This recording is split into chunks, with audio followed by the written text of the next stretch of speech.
बेचने वाली लेडीज सड़क किनारे बैठकर पान बेचती थी। तो उस सड़क पर एक किसान निकलता था, वो कंधे पर हल लेकर के, ये हमारे गुरु श्री क्षमादेव जी कथा सुनाते हैं। तो कंधे पर हल रख करके और आगे आगे बैल और पीछे पीछे किसान, रोज उसी रास्ते से निकलता था। तो पान बेचने वाली वो लेडीज उस किसान से पूछती है, ए किसान, तेरे कंधे पर क्या है? तो उसके कंधे पर हल होता था। तो वो बोलता था, ग्रामीण किसान था, बेपढ़ा लिखा, तो हल को हर कहता था। वो कहता था, मेरे कंधे पर हर, मेरे कंधे पर हर, हल को हर बोलता था। तो जो पान बेचने वाली स्त्री थी वो कहती थी, तेरे कंधे पर हर, तो मैं काट लूंगी तेरा गर, ये गला काट दूंगी। उसके पास सरौता भी था, कैंची भी थी। काटने का काम तो पान वाले करते ही है, सुपारी काटते, पान काटते। जिसको काटना आता है तो फिर वो गला भी काट सकता है, काटने की कला है। तो वो किसान डर जाता था कि जब ये पान काटती है और सुपारी काटती है तो कभी न कभी मेरा गला काट देगी। तो उस डर में किसान जो है चिंतित हो गया, टेंशन हो गई। और जिसको टेंशन हो जाती है उस व्यक्ति का शरीर धीरे धीरे कमजोर होना शुरू हो जाता है। ये चिंता, ये टेंशन, ये तनाव, ये स्ट्रेस आपको अंदर से ये दीमक की तरह लग जाता है। और कई प्रकार की चिंताएं होती हैं। कुछ चिंताएं ऐसी हैं जो भय से भरी हुई है, कुछ चिंताएं ऐसी हैं जो नुकसान से भरी हुई है, हानि से भरी हुई है, कुछ चिंताएं ऐसी जो वियोग से भरी हुई है, कुछ चिंताएं ऐसी हैं जो आपकी असफलता से भरी हुई है, कुछ चिंताएं ऐसी हैं जो कि आपकी भविष्य में कोई घटना घटित होने वाली है, कल्पना करके आप चिंतित हैं। कुछ चिंताएं ऐसी हैं जो आपको संदेह हो रहा है, संदेह से भरी हुई है। ये मनुष्य बड़ा विचित्र प्राणी है, इसके अंदर अगर संदेह होता तो भी ये चिंतित हो जाता है। कुछ चिंताएं धोखाधड़ी से भरी हुई है, कोई उसको धोखा देने वाला आदमी मिल गया है और वो समझ गया तो चिंता हो रही कि धोखा न देते कहीं। इसलिए ज्यादातर राजनीति करने वालों को बहुत टेंशन हो जाती है, क्योंकि जनता कहती है नेताजी ने हमको धोखा दिया, वादा किया था, ना सड़क बनाया, ना पुलिया बनाया, ना कुछ हमारे यहाँ काम किया। अब चुनाव का समय आया तो नेताजी को जनता धोखा देना चाहती है।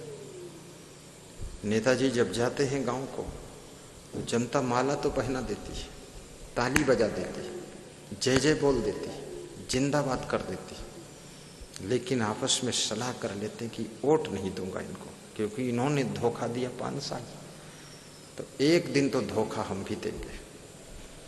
धोखा से धोखा पैदा होता है, विश्वास से विश्वास पैदा होगा, भरोसा से भरोसा बढ़ेगा, ईमानदारी से ईमानदारी बढ़ेगी, बेईमानी से बेईमानी बढ़ जाती है और झूठ बोलने से झूठ बढ़ता है। इसलिए याद रखना, जो तुम करते हो वो बहुत बड़ा रूप ले लेता है। दान करने से दान बढ़ता है, ज्ञान देने से ज्ञान बढ़ता है और सेवा करने से सेवा भी विकसित होती है। जब राम जी विश्वामित्र के चरण दबाते थे तो लक्ष्मण भी अपने आप दबाने लग जाते थे, फिर भरत शत्रुघ्न भी जुट जाते थे। और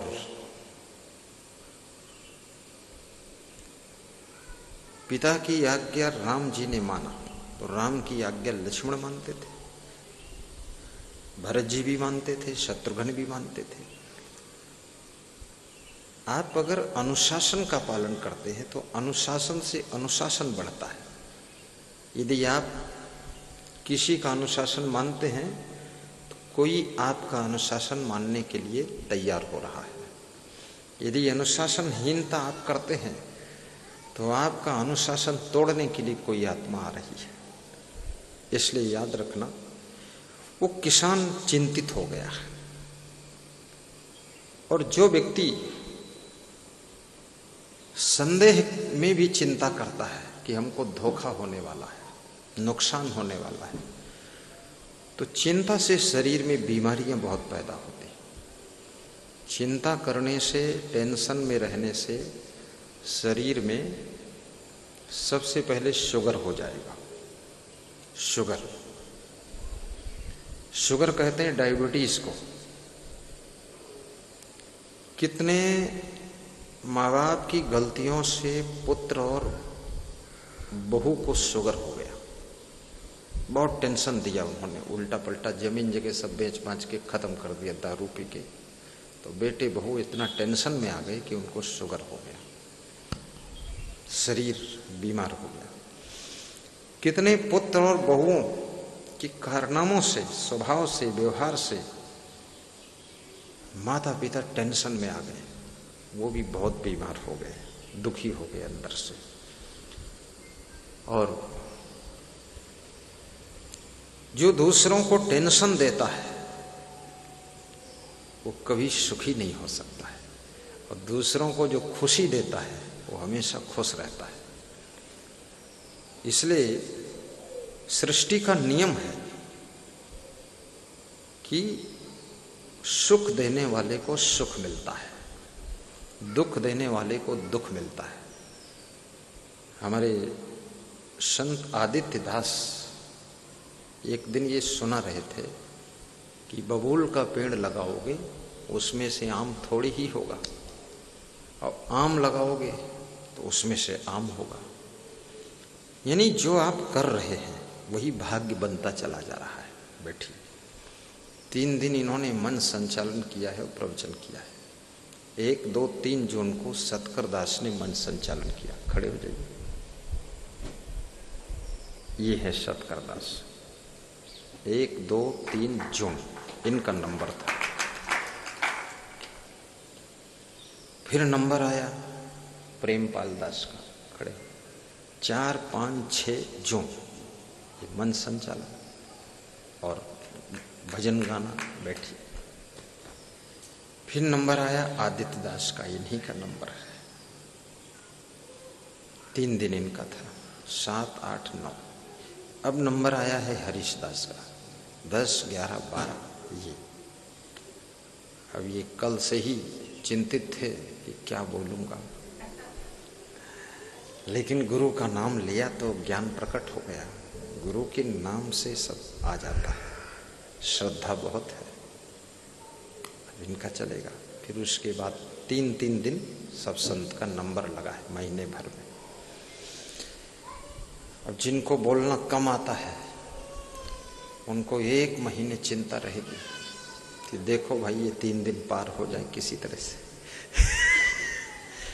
लेकिन उनको ये भी संदेश मिल रहा है कि 27 दिन तैयारी के मिले हैं आपको, और 3 दिन आपको बोलना है।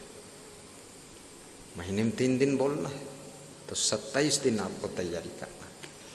और 27 दिन कमाओ, 3 दिन खर्च करो तो ज्यादा हो गया ना खजाना। बोलना है। और जिसकी तैयारी हो गई बस खुश है, उसको कोई चिंता नहीं। श्रद्धा से ज्ञान प्राप्त भी होता है और प्रकट भी होता है। श्रद्धा लभते ज्ञानम। ज्ञान शास्त्रों में भी लिखा है, सदग्रंथों में लिखा है, साहित्य में लिखा है।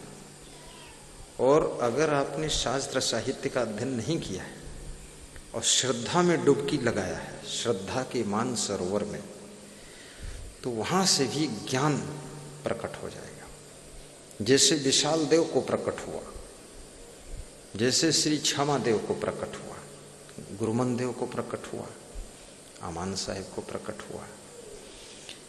ये गुरु के प्रति जो श्रद्धा है, श्रद्धे के प्रति जो आस्था है, प्रेम है, उससे भी ज्ञान प्रकट हो जाता है। साहेब बंदगी बोलो तो चिंता, चिंता तू बड़ी डाकनी, ये बड़ी डाकनी है, यह आपकी सुख शांति को लूटती है, आनंद को लूट लेती है, आपके जीवन की खुशियों को नष्ट कर देती है। इसलिए इसको डाकनी कहा गया है। और इस डाकनी की मैं चर्चा कर रहा हूं, और सबके मन मंदिर के अंदर डकैती हो रही है, लूटपाट चल रही है। आप अंदर से लूटे जा रहे हैं, बाहर से दिख नहीं रहा है, अंदर से लूटपाट हो रही है। अब आप घबरा रहे हैं कि अरे भाई गुरुजी जो बता रहे हैं वो तो मेरे अंदर पहले से डाकिन घुस गई है, अब ये डाकिन को कैसे निकालें।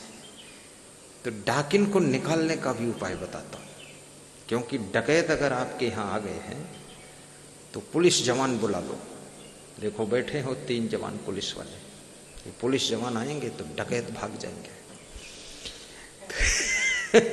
और ज्यादा हुड़दंग है तो अर्धसैनिक बल बुला लो, रैपिड एक्शन फोर्स बुलाइए। तो हमारे पास में सब फोर्स है, बहुत फोर्स है, Sten gun, brain gun, yes के 47 और न्यूट्रॉन बम, ऐसा ऐसा सब ज्ञान का बम है। और कोई ऐसा बम नहीं है जो बाहर फोड़ दे, वो बम ऐसा है, बम बम बम बम भोले, बम बम भी बम, जैसे भोले बाबा शंकर भगवान, वो चिंता नहीं करते थे, टेंशन नहीं करते थे। बम बम का नाम लो, बम बम ही बम है उनका। भक्ति, आप भक्ति करोगे, सत्संग सुनोगे, गुरु से मंत्र लोगे, गुरु का ज्ञान श्रवण करोगे, गुरु का ज्ञान आचरित करोगे, आपकी चिंता दूर हो जाएगी, टेंशन दूर हो जाएगी। मस्त। मेरे पास में कल एक फोन आया था, कल आया कि आज आया भूल गया, इंदौर से। तो कोई माता जी थी तो बोल रही थी 3 महीने से हम जुटे हैं आपसे बात करने के लिए, और 2 साल से प्रवचन सुनते हैं। बोले 3 महीने बाद बड़ी मुश्किल से एक नंबर मिले थे, उनको लगाओ तो दूसरा नंबर देते, दूसरा लगाओ तीसरा देते। ऐसा घुमाइन है कि 3 महीना में यहाँ आपसे बातें करें, हम टेंशन बढ़ गए। लेकिन बात हो ही गई। तो बहुत खुश थी वो माता जी, तो कह रही थी बहुत सुख मिला है और बड़ी शांति मिली और बड़ी खुशी मिली। तो हमने कहा बहुत धन्यवाद माता जी। तो बोली कि हम बहुत दुखी रहते थे, टेंशन में रहते थे, चिंतित रहते थे, परेशान रहते थे, बड़ी उलझन, बड़ा आफा काफा लाफा जाफा सब मचा रहे घर में। बोले जब से प्रवचन सुने नहीं अचानक आपका ऐसा दिमाग में करंट मारा है, अब हंसती रहती हूँ। तो अब लोग हमसे कहते हैं कि उस दिमाग का स्क्रू ढील होगा का। तो हमने कहा ढील पहले रहे, गुरुजी ने टाइट कर दिया ज्ञान के पेचकस से, अब सही चल रही गाड़ी, सर्विसिंग हो गई है। तो ये सत्संग अगर ध्यान से आप सुनते हैं, रोज सुनते हैं। कितने लोग कहते हैं कि यदि रोज आपको मंदिर जाने का समय नहीं मिलता है तो कोई बात नहीं, लेकिन आप अपने जीवन को ऐसा बनाओ कि जहां पर पहुंचो वहीं मंदिर बन जाए।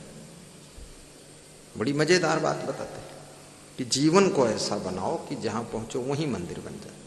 लेकिन मैं पूछता हूं, आपको मंदिर जाने का समय क्यों नहीं मिलता है? जब तुमको मंदिर जाने का समय नहीं है तो तुम जहां खड़े होगे वहां मंदिर बन कैसे जाएगा? जो बना है वो उसमें तो जाने का समय नहीं, और फिर तुम जहाँ जहाँ खड़े होगे उतने मंदिर बनते चले जाएंगे।